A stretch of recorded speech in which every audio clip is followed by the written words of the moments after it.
তা আমরা মনে করি এটা সুশৃঙ্খল জানাজা হবে এবং তারা এখান থেকে যেখানে দাফন করার কথা সেখানে যাবে। আমরা একটা শান্তিপূর্ণ পরিবেশ চাই। আমরা প্রতিবাদ করব, নিয়মতান্ত্রিক পদ্ধতিতে প্রতিবাদ করব। যে কোনো হত্যাকাণ্ড অবশ্যই নিন্দনীয়, কিন্তু এই যে বর্বর হত্যাকাণ্ড হয়েছে সেই হত্যাকাণ্ডের পিছনে কিছু উদ্দেশ্য অবশ্যই আছে, কিছু ষড়যন্ত্র আছে, সেটা আমরা লক্ষ্য করেছি।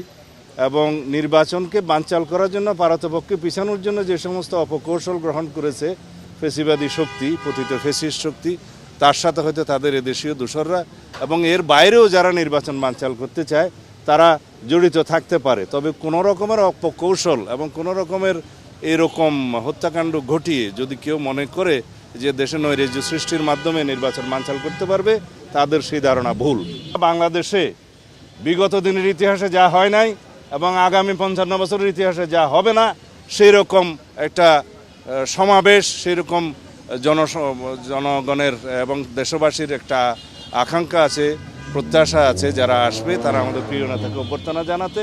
সুতরাং এই লক্ষ লক্ষ জনতার এই সমাবেশের মাধ্যমে আমরা জাতিকে একটা মেসেজ দিতে পারবো যে এই দেশে কোনো ষড়যন্ত্র কখনো দানা বাঁধতে পারবে না।